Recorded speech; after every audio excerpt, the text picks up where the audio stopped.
히브리서는 어제도 말씀드렸듯이 핍박이나 또 여러 가지 환난으로 인해서, 고난으로 인해서 성도들의 믿음이 흔들리고, 그로 인해서 배교할 위협, 그리고 또 다시 옛날로 가려고 하는 성도들의 그런 태도들을 경계하기 위해서 쓰여진 말씀입니다. 그래서 다시 한번 우리가 믿는 이 믿음이, 이 복음이, 이 구원이 얼마나 위대하고 놀라운지를 일깨우고 그것을 소홀히 여기지 말라고 권면하고 있는 겁니다. 그래서 첫 번째 이 경계의 말이 바로 그겁니다.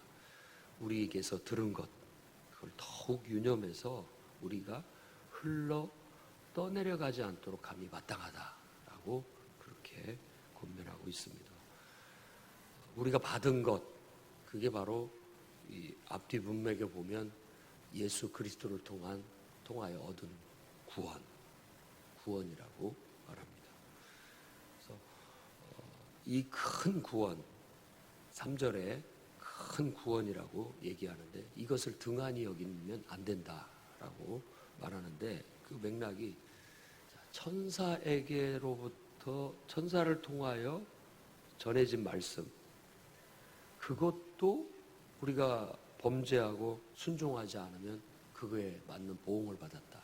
그러면 이게 천사들을 통하여 하신 말씀이라고 하는 것은 바로 구약의 율법을 말합니다. 율법을 하나님이 주셔서 그 율법을 우리가 잘 지키고 순종하지 않았을 때에도 그에 따른 보응을 받았는데, 하물며 하나님이 인간이 되어서 우리 가운데 오셔서 아들로, 그게 1장의 얘기입니다. 아들로서 이 땅에 오셔서 결국 우리에게 베풀어 주신 말씀, 우리에게 주신 구원의 말씀, 이 구원의 말씀을 바로 복음이라고 얘기하고, 그걸 줄여서 그냥 말씀이라고도 하는 겁니다. 그러니까 말씀하면 이 성경 전체를 말하기도 하고, 이 신약 성경에서 사도행전이라든지 또 이렇게 서신서에서 말씀이라고 할 때, 또 혹은 진리라고 할 때, 이 모든 것들은 좁은 의미를 갖는데, 그게 바로 예수 그리스도를 통해서 이루신 구원의 말씀을 말하는 거예요. 그것과 관련된 것만 복음이라고 하고, 그것만 말씀이라고 하는 겁니다. 하나님께서 그의 아들 예수 그리스도를 통해서 이루신 일, 그럼 대표적인 게 바로 이 땅에 성육신에서 오셨고, 고난을 받으시고 십자가에 죽으시고 장사 지낸 지 사흘 만에 부활하셔서 승천하셨다는 게 그 핵심 골자예요. 그래서 고린도전서 15장도 바울은 내가 전한 것을 너희로 다시 한번 알게 하겠다라고 하면서, 너희가 이걸 제대로 듣고 그 위에 굳게 서 있다면 구원을 받을 것이다 라고 말합니다. 내가 받은 것을 너에게 다시 한번 일깨우는데, 예수께서 성경대로 우리를 위해서 죽으셨다. 그리고 성경대로 우리를 위해서 살아나셨다. 그것을 나도 봤고 또 많은 증인들이 보았다라고 그렇게 말하면서, 잘 알다시피 고린도전서 15장은 바로 이 복음 안에 부활의 소망을 얘기하고 있는 겁니다. 그러니 우리가 이 마지막 시대에 하나님께서 그의 아들 안에서 우리에게 전해주신 최종적인 완성된 구원의 메시지, 구원의 말씀, 그 말씀을 듣고 우리가 그 말씀 안에서 변화되고 그 말씀 안에 합당한 삶을 사는 것이 이제 우리에게 주어진 사명인데, 그걸 소홀히 여기고 지금 좀 핍박이 있다고 해서, 그리고 좀 지금 어려움이 있다고 해서 다시 옛생활로 돌아가려고 한다든지, 또 거기에서 믿음을 배교하려고 한다든지, 이런 것들은 우리가 해서는 안 되는 일이다, 무서운 일이다, 두려워해야 할 일이다 라고 말하고 있는 겁니다. 율법을 지키지 않았을 때 보응이 따르는 것처럼 복음을 거부하고 복음이 주어졌음에도 그것에 반응하지 않는 것도 엄청난 보응을 받게 될 것이다 라고 말하고 있는 겁니다. 복음이 정죄하는 것이 아니라 그 자체가 그냥 그 복음을 받아들이지 않는 그 자체가 바로 정죄가 돼버리는 겁니다. 왜냐하면 하나님께서는 이 복음, 우리를 위해서 십자가에 죽어주시고 또 부활이라는 어떤 소망의 약속을 우리에게 주었는데 그거 난 아무것도 필요하지 않아요 라고 말하는 것 자체가 그 가치를 모르는 것이고 그 의미를 모르는 것이고 정말로 필요한 것인데도 불구하고 스스로 거부한 것이 되니까 그것 자체가 벌써 심판을 받은 거나 마찬가지가 된 거라고 성경은 말하고 있는 겁니다.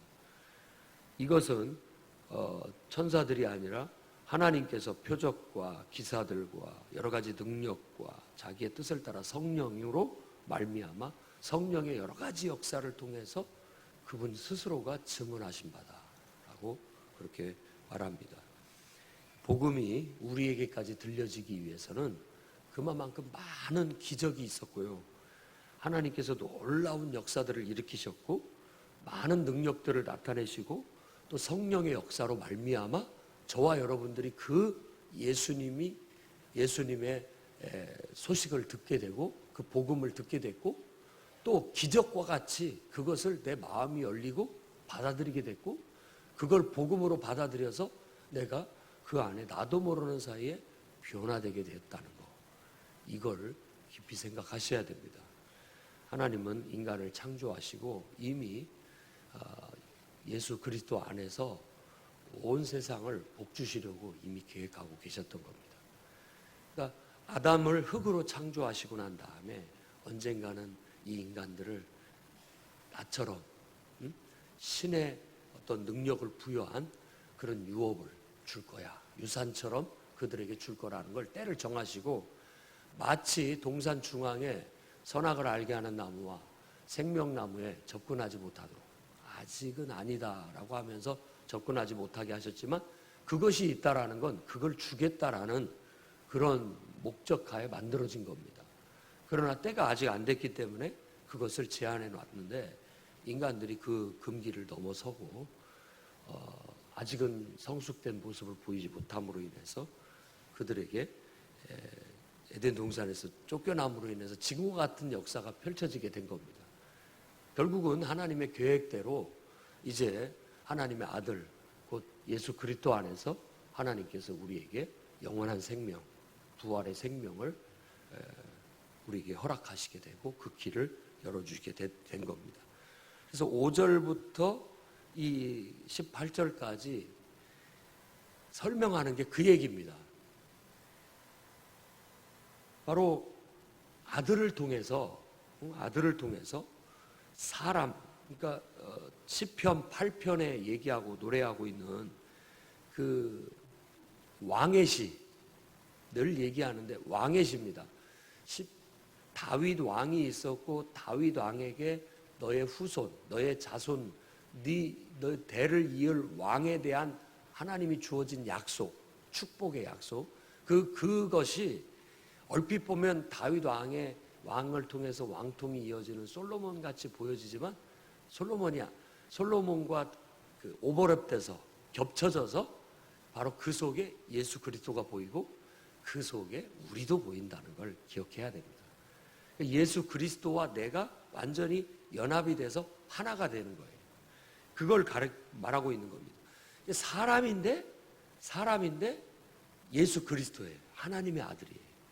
그러니까 하나님이 인간이 된 사람, 하나님이 인간이 돼서 이 땅에 온 그 사람을 노래하고 있다라고 시편 8편을 바로 이 히브리서 기자는 그렇게 해석하고 있는 겁니다. 그가 인간이 되어서 만물을 자기 발 아래 복종하게 하시려고 인간이 되셨다. 그리고 그가 인간이 되신 최고의 이유가 있다면 우리를 대신해서 죽음을 맛보려고 하신 것이다 라고 의미를 부여하는 겁니다. 하나님이 인간이 돼서 이 땅에 오신 이유, 저와 여러분을 위해서 죽으시려고. 왜 그러면 우리를 위해서 죽으시려고 왔느냐? 우리가 죽음의 저주 가운데서 고통받고 두려워하고 있는 우리들을 그곳에서부터 해방하기 위해서 그러셨다라고 말하는 겁니다. 그러면 만일 내가 연사고 그런 말을 했을 때 이 장면에서는 기립박수를 쳐야 되는 상황입니다. 어떻게 그런 놀라운 일을 하실 수가 있을까라고 우리는 그것을 진짜 복음으로 느껴져야 되는데 제 말이 짧고 제 설명이 부족해서 여러분들이 그것을 더 깊이 느끼지 못할 뿐인 겁니다. 그리고 여러분들의 이해와 깨달음이 부족해서 그걸 더 깊이 그 의미를 알지 못하는 거예요. 마치 이제 철부지 4-5살 어린아이에게 예를 들어 1,000만 원짜리 수표를 줘봤자 걔에게는 이건 아무 돈도 아니 그냥 종이떼기에 불과한 것이지.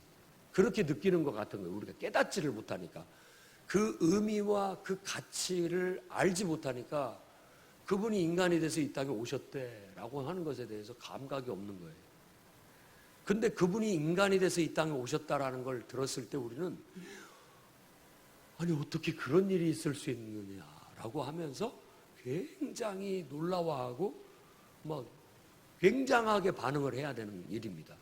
그런데 그분이 와서 우리를 죄에서부터 저주로부터 모든 것들을 다 없애기 위해서 모든 저주로부터 우리를 속량하시기 위해서 우리를 대신해서 죽어주셨대라고 한다면 우리는 어떻게 그런 일이 있을 수 있느냐고 하면서 감동하고 또 그 앞에 눈물을 흘리며 감사하고 또 감사하고 감사해야 될 그런 중요한 의미가 있는 일이라는 겁니다. 거기다가 그분이 죽었는데 무덤에 장사한 지 사흘 만에 살아나셨는데 그 살아나신 모습이 인간의 모습 같지가 않아. 분명히 인간이긴 인간인데 놀라운 모습이야. 뭔가 새로운 모습이야. 라고 그렇게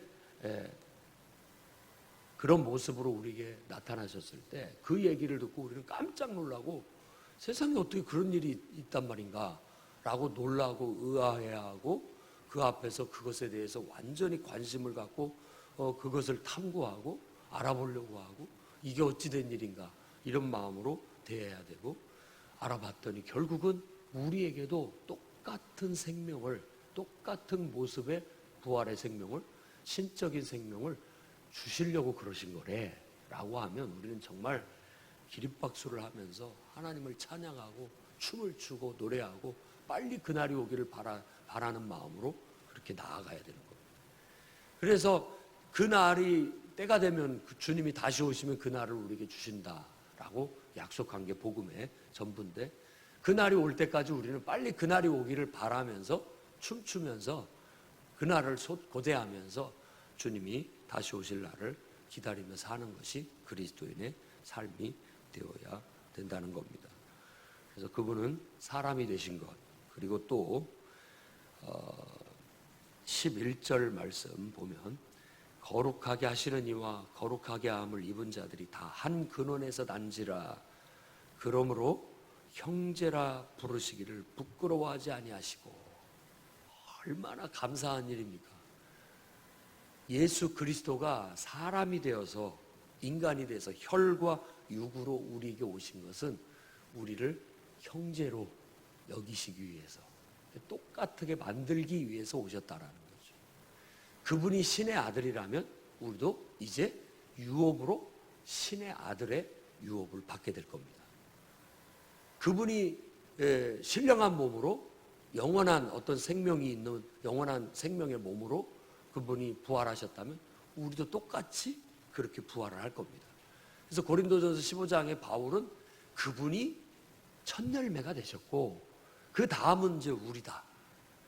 죽은 자들이 일어나게 될 것이고 살아있는 자들도 호련히 변화돼서 공중에서 주님을 영접하게 될 거고 나중에는 이제 그분이 역할이 다 하게 됐을 때 이제 최종적인 심판을 얻게 될 것인데 마치 계시록에서 백보자 앞에 모든 죽은 자들이 다 불온대소하고 다 죽은 자들이 살아나서 부활을 얻어서 어떤 이는 생명의 부활로 어떤 이는 심판의 부활로 나타나게 될 것이다 라는 그런 어떤 세계관 그리고 그런 기독교적인 미래관 종말관 이런 인생관들을 성경에서 우리에게 주고 있는 거예요. 그렇다면 우리는 이제 그걸 들은 사람들이에요. 이 복음은 강요도 아니고 설득도 아닌 거죠. 그 얘기를 듣고는 야 세상에 어떻게 그런 일이 있을 수 있느냐. 우리 모두가 바라는 바다. 빨리 그런 일들이 일어났으면 좋겠고 우리에게 주어졌으면 좋겠다. 그러면서 우리는 예수님에 대해서 관심을 갖고 그분을 알아가기 시작하고 그분을 배워가기 시작하고 그분으로 내 안에 늘 풍성하게 채우고 있어서 그분을 소망으로 삼고 날마다 기쁨과 감격 속에서 그날이 오기를 소망하면서 살아가는 그런 삶을 사는 것이 자동적인 복음을 들은 사람의 반응으로 나타나야 되는 겁니다. 그렇다면 오늘 이 시간에 여러분들은 바로 복음을 그렇게 받아들이고 반응하고 있는지, 정말 내가 예수 그리스도를 통해서 내 삶이 변화되었는지 한번 점검해 보시기 바랍니다. 그리고 이 교회 안에는 바로 그런 복음의 메시지가 효력을 나타내고 있는지, 정말로 그런 효력이 나타나고 있는지 우리 자신들을 한번 돌아보고, 만일 그런 것들을 소홀히 여겼다면, 그리고 또 그런 것들을 굳게 붙잡지 못하고 명료하게 더 깊이 있게 의미 있게 새기지 못하고 적당히 흘려보내버리고 있다면 다시 한번 우리는 이 말씀을 듣고 경각심을 가지고 다시 한번 복음을 명확하게 배우고 그 복음의 토대 위에 여러분들이 서 있을 수 있기를 바랍니다. 그분은 혈과 육으로 인간이 되신 것은 우리에게 이렇게 큰 은혜와 축복을 주시기 위함이었습니다. 그가 십자가의 고난을 받고 죽음의 고난을 맛보고 우리를 대신해서 죽으신 것은 우리를 죽음의 공포에서 죽음의 저주에서 벗어나게 하시기 위함입니다.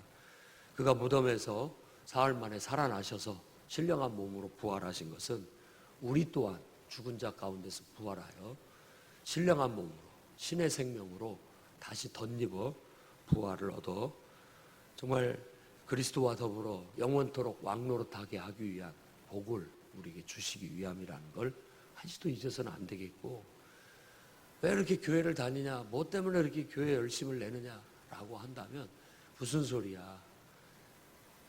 내가 받은 것에 비하면 이건 하는 것도 아니고 아무것도 아니야 라는 그런 마음으로 주님을 섬기고 교회 사역을 감당할 수 있는 저와 여러분이 되시기를 주의 이름으로 축원합니다.